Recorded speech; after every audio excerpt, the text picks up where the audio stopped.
কাশ্মীরে জঙ্গি হামলার পর ভারতবর্ষ জুড়ে যেভাবে বাঙালি এবং বাঙালি মুসলিমদের উপর যেভাবে অত্যাচার করা শুরু করেছে এই গেরুয়া বাহিনী, এবং আমরা দেখতে পাচ্ছি শুধু ভারতবর্ষের বিভিন্ন রাজ্যে, বিশেষ করে গুজরাট এবং মহারাষ্ট্র, উড়িষ্যা, সেখানে বাঙালি হিন্দু, বাঙালি মুসলিম সকলের উপর যে অত্যাচার এবং যেভাবে নির্যাতন শুরু করেছে, জোরপূর্বকভাবে বিভিন্ন স্লোগান দেওয়া থেকে শুরু করে, এবং অনেকেই আমাদেরকে ফোন করে জানাচ্ছেন যে তারা পরিযায়ী শ্রমিকের কাজ করেন বিভিন্ন রাজ্যে, সেখানে তাদেরকে তাদের ডকুমেন্ট চাওয়া হচ্ছে, গ্রেপ্তার করা হচ্ছে, কিন্তু ডকুমেন্ট দেখানোর পরেও তারা বলছে যে এটা ফেক ডকুমেন্ট, এরা বাংলাদেশি, পুলিশ তাদেরকে গ্রেপ্তার করছে।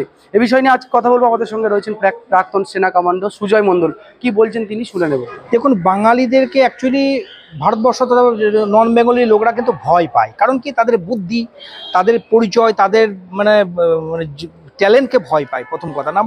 নাম্বার দুই হচ্ছে, দেখুন, ওয়েস্ট বেঙ্গল, এই WABCD, ওয়েস্ট বেঙ্গল যেটা যেটা আছে, এটা একটা ভয়ানক, একটা বিরাট বড় বলতে পারেন কি পিছিয়ে পড়া বলতে পারেন, মানে বাংলাটাকে একদম পিছিয়ে নিয়ে গেছে।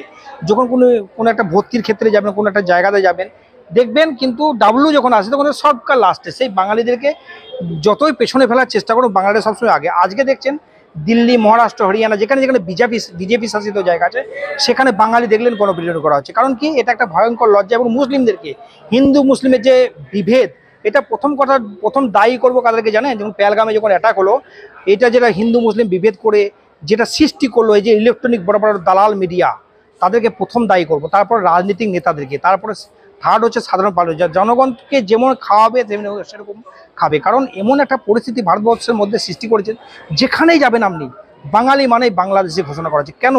এটার বিরুদ্ধে অ্যাকচুয়ালি আমাদের ভারতবর্ষ মানে বাংলা রাজ্য সরকারকেও সচেতন হওয়া দরকার। কারণ আজকে বাঙালিদের সব জায়গাতে কেন এমনভাবে মারা হবে, পিটা হবে, কেন হবে? এর বিরোধিতা করা অবশ্যই দরকার। বাংলা সরকারকে যদি না করে, এটাও আজকে যদি না করে, কিন্তু বাংলাকে বদনাম করা হচ্ছে পুরো ভারতবর্ষ, পুরো বিশ্ব জুড়ে, এবং বাংলাকে কুলচিত করা হচ্ছে বিজেপি এবং RSS এর চক্রান্ত করা সরকার এবং এই ইলেকট্রনিক বড় দালাল মিডিয়াগুলো। অতএব এর বিরুদ্ধে অত্যন্ত বাঙালিদেরকে সোচ্চার হতে হবে। কারণ দেখুন, কোনো একজন দেখবেন ট্রেনে আসছে, বাঙালি বলে তাকে মারছে, কোনো একটা জায়গাতে বাংলায় কথা বলে তাকে মারছে, কেন? এবং যদি দাঁড়িয়ে দেখে, যেটা মুসলিম, যারা আমরা হিন্দু মুসলিম, মোরা এক বিনতে দুটি কুসুম হিন্দু মুসলমান, যে কথাটা আছে, কাজী নজরুল ইসলাম যে কথাটা মানে কবিতা বানিয়েছে, সেটাকে একটা খিল্লি করে এবং বাঙালিদেরকে যে মানে একদম পুরাপুরি পিছিয়ে দেওয়া হচ্ছে এবং মারা হচ্ছে, এটা আমি তীব্র নিন্দা করছি। এর বিরুদ্ধে সোচ্চার হতে হবে আমাদেরকে। এবং এই যে ইলেকট্রনিক মিডিয়ার যে ধরনের প্রচার করছে, হিন্দু মুসলিম বাঙালি মানে বাংলাদেশি, এদের বিরুদ্ধে ব্যবস্থা নেওয়া উচিত। নাহলে কিন্তু বাংলার যারা মানুষ, তারাও তো ভারতবাসী, তাদের আধার কার্ড, আই কার্ড এবং অন্যান্য ডকুমেন্ট দেখার পরেও পুলিশ গ্রেপ্তার করছে এবং গেরুয়াপন্থীরা তারা আক্রমণ করছে। দেখুন, এখন পুলিশদের যে সিস্টেম আছে না, সিস্টেমে বাঁধা। কারণ যেখানে যেখানে বিজেপি সরকার আছে, সেখানে আপনি গেলেই দেখবেন কি, মানে একটা গেরুয়া যে বাহিনী, যে বানর বাহিনী, তারা একটা ভয়ঙ্কর একটা ষড়যন্ত্র করে হিন্দু মুসলিমে বিভেদ লাগিয়ে এবং এই বাঙালিদেরকে পুরো ছোট দেখিয়ে তাদেরকে মারা হচ্ছে, পিটে হচ্ছে। এবং তাদেরকে পুলিশকে নেতারা যারা আছে, যারা দাবাং নেতা, যেখানে বিজেপি শাসিত জায়গা, সেখানে নেতারা তাদেরকে জবরদস্তি করা হচ্ছে। অতএব পুলিশের ক্ষেত্রে যে কোনো জায়গাতে রাজ্য সরকারের আন্ডারে যেহেতু পুলিশ প্রশাসন থাকে, অতএব রাজ্য সরকারের কথা সিস্টেমের দিক দিয়ে কিছুটা শুনতে হয়। কিন্তু এই যে পরিস্থিতি সৃষ্টি করেছে, এটা কিন্তু দেখবেন আজকে পুলিশরা মারছে, পুলিশরা যখন প্রচণ্ড মানে সত্যটা জানতে পারবে, তখন পুলিশ কিন্তু ওদেরকে, ওই নেতাদেরকে মারা শুরু করবে। এই ধরনের যে বিবৃতি দিচ্ছে, এই ধরনের যে গেরুয়া বাহিনী, যে ধরনের নচ্ছার বাহিনী যে ধরনের কাজ করছে, এটা কোনো মতেই ভারতবর্ষের মানুষ মানতে পারবে না। আমরা বাঙালি, আমাদের একটা গর্ব আছে, কিন্তু সেই গর্বটার ভেতরে বাঙালিদেরকে ভয় পায়।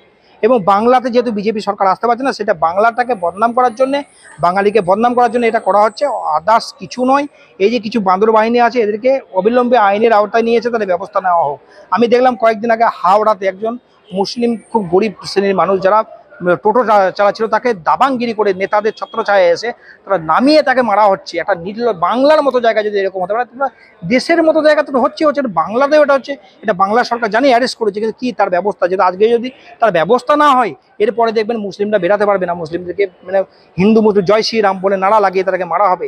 এই যে বিবৃতি, অতএব হিন্দু মুসলিমের দাঙ্গা বিরাট বড় সৃষ্টি হবে। অতএব এই ব্যাপারটা নিয়ে আমাদের রাজ্য সরকারকে ধ্যান দেওয়া উচিত। কারণ আজকে বারুইপুরে টেনে মেরেছে, কালকে হাওড়াতে মেরেছে, এরপর আস্তে আস্তে বাড়ছে গেরুয়া বাহিনী যে সন্ত্রাস যে সেটা লাগাতার বেড়ে যাচ্ছে। অতএব রাজ্য সরকারকে এটা বিশেষভাবে অনুরোধ করে বলছি, অবশ্যই ধ্যান দেওয়া উচিত এবং সত্যটা সামনে নিয়েছে। যদি কোনো ভুল করে থাকে, তার অত্যন্ত সাজা হওয়া দরকার। আমার নাম সুজয় মণ্ডল, এক্স কমান্ডো।